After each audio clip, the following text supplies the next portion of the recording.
Здравейте на всички, аз съм Лагер и днес ще цъкаме Free Realms. Както виждате, много хора може да не я знаят, но същевременно и много хора да я знаят. Това е игра, която я спряха преди 3 години, защото Sony си направиха парите и просто я спряха. Буквално 20 милиона човека я играеха, но там бяха останали накрая към 10 милиона. Беше една от най-известните игри всъщност в света. Тогава Лигата и CS не бяха излезнали още толкова добре развити. Точно CS не беше излезнал още. И просто накрая всички загуби, накрая просто Sony спря играта. Обаче са едни пичове, защото много хора виждам, че почват да искат много Free Realms. И едни пичове, Free Realms Sunrise Team, я такоха и я възвърнаха. И в момента всичко е перфектно, но има един... Нали, има много неща, които трябва да се оправят. И в момента се питате, ти какво правиш тук, нали, за какво скачаш така постоянно такова. Ами хора, и това защо ми е къщата, нали. Това е тестов период, аз съм в тестов период, алфа тестинг съм. И има определени хора, 100 човека има от всички хора в Дискорда, които са. И от форума има 100 човека или там няколко, не ги знам с точност. И просто трябва да сте активни в Дискорд и в форума в Free Realms. И ще ви дадат ключ, рефералите, които, нали, създателите на играта ще дадат ключ. Вчера даваха 4 ключа и аз всъщност вчера взех моя ключ. Просто това Марк, реферала, ми даде ключ. Нищо друго не ми каза, просто ми даде ключа. И аз съм адски радостен, защото това е играта ми от детството. Това ми е любимата игра. И знам, че много хора могат да не я знаят в момента. What the fuck? И просто могат да се насладят на клипа, докато аз обяснявам и се разхождаме. Тези, които я знаят, също такива факти сега ще казвам. Значи нямаме за сега, нали, ако знаете за тези начинаещите, които не я знаят, имаме ранкове, но за сега не можем да ги слагаме. Преди можеше, нали, преди 3 години да е, но просто е много трудно да се върне игра от 3 години и аз съм много благодарен за това, до което сега са постигнали. Върнаха в големия апдейт, първия апдейт върнаха всички тези работи. Без и тия двамата просто не работят, не знам що. Ето всичко работи.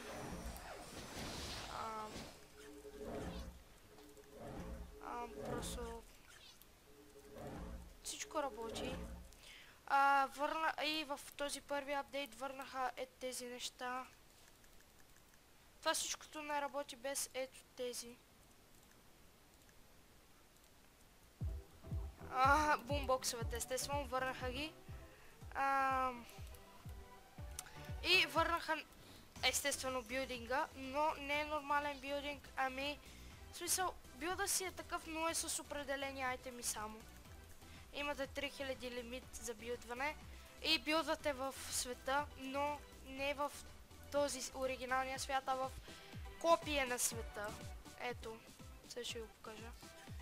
Ние сме тук в Overworld, където си строиш просто в света и нямате право да ти влизат в територията, нали, с все такива флагчета. Все такива флагчета се отбелязва. Нямаме право да слагаме неща. Сега мога да ги инспектвам. Нали. И се маха. Горе-долу за част от секундата. Някои даже изобщо не стават. Но имаше едно, дето ставаше, сега ще ви го покажа. Забравя съм къде беше. Чанта майче беше. Да, може това слагат. Добре. Ето. Така.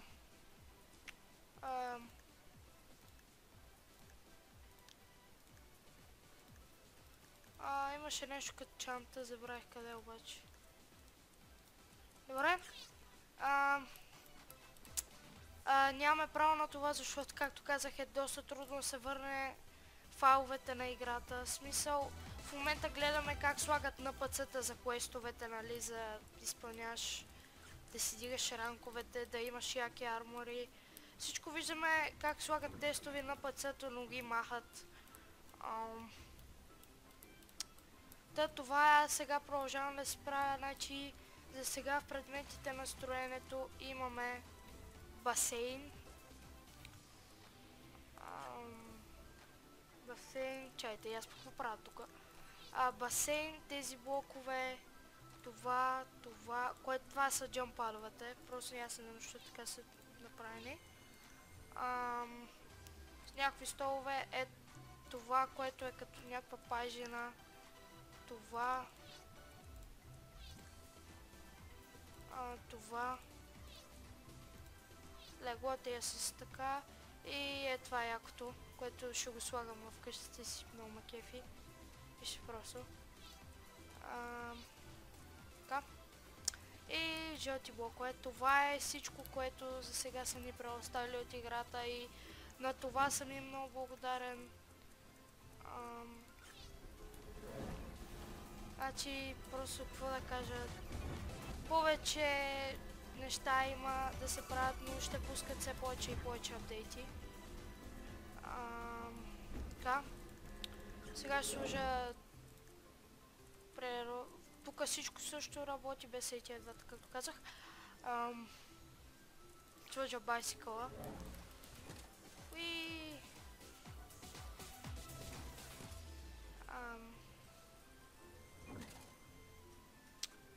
както виждате. Така.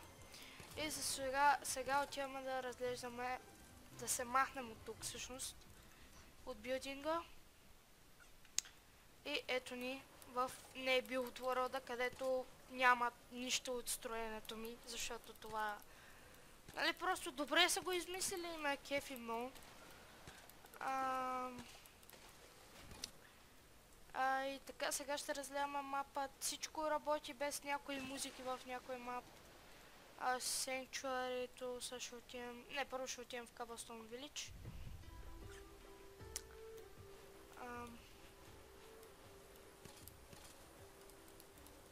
Където принципно събират всички, но в момента те са американци и спът. Да. Сега какво правим? Ще разгледаме, ще отидем в Blackspore.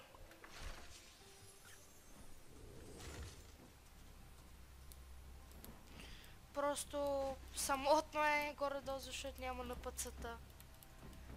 Не знаем нищо за минигеймовете все още, които, нали, там състезавания, блъскащи се, такива, ясно колички, едни блъскащи се коли големи. Да, който иска може да отиде в YouTube и да потърси от 2009-2013. Просто играта и там има всичко. Нямаме петове, смисъл ние имаме, но не можеш да ги слагаш, защото така. И понякога ми се бъгна сега, защото отворих 5 менюто и много се изнервам вече. Тъпото 5 меню не трябваше да го отварям. Така. Сега трябваше да се преместя. Тук не знам, музиката преди се цъкаше сега.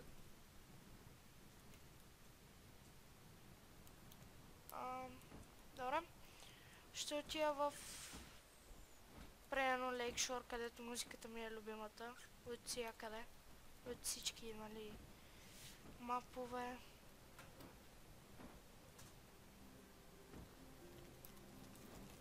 Да. Естествено, но няма на пъците, които да махнат храната.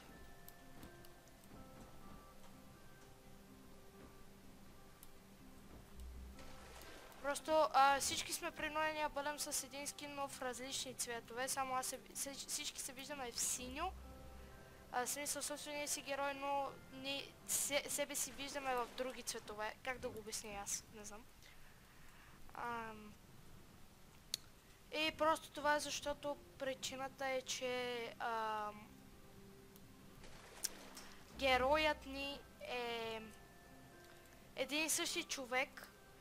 Просто са намерени файловете на един и същи човек. И от него е взето всичко. И горе-долу затова е толкова трудно в момента да се върнат файловете, но както виждате на този човек работите са върнати, които той е имал, без, нали, всичко това е негово било е membership, като гледам. Това дракон... Да се сложа... Не мога да разбера защо тази игра се е спряли, като е толкова красива и толкова хубава. Snow Hill.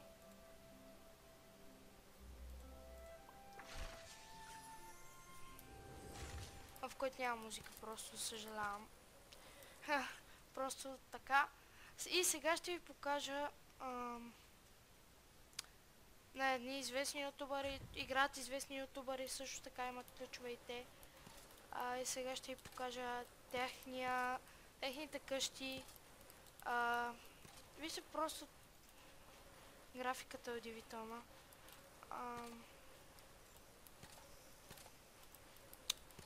Така, сега просто трябва да влезнете в билдинга. И не е разрешено да билдваме на чуждите хора. Това. Да, и сега почва ми лаги нещо в интернета. Ще си пусна като дракон. Това ми е любимия маунт за това. Можеше да се лети, но не знам защо сега го спряха. Да, ето тук, който сега го е направил, е това тук. Дете тук е един известен ютубър. Който го направи това, мисля, че ще изяде бана. Защото мисля, че няма право. Това е най-известните ютубъри. Аз съм ги гледал всъщност. Добре. Както виждате, вече има много голямо завеждане. Яко. Тук тези неща какво е, не знам. Правили са си, защото са няколко човека. И сега, ако изчезна от тук. Така, ако изчезна. Просто става... Това, да, понякога бави така и всичко е празно. Много добро място са си измислили, но и аз си измислих добро място, за да си правя неща. И очаквайте да снимам клипове на строене. Брайто от Меривейл може би ще отида. Но не, искам да отида в Seaside да ви покажа колко просто е красиво. Seaside не ми е любимият ворот, Snow Hill ми е любимият ворот, обаче Seaside също го е як. Sunstone Valley има 9 ворот, който е... Просто не ме кефи сценария там, какъв е... Просто... Не, тъпа музика. Гледайте просто.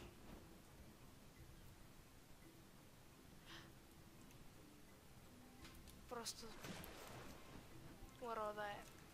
Сега ще отида и тук.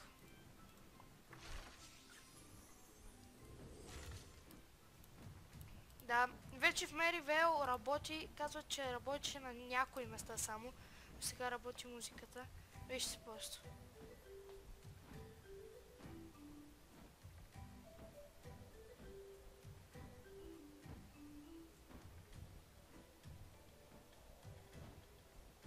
Просто...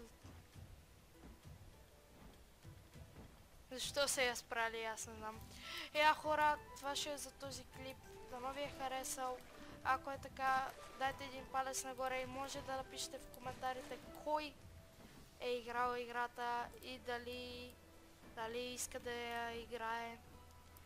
И така, хора, аз бях Лагер и дано ви е харесал клипа. Чао!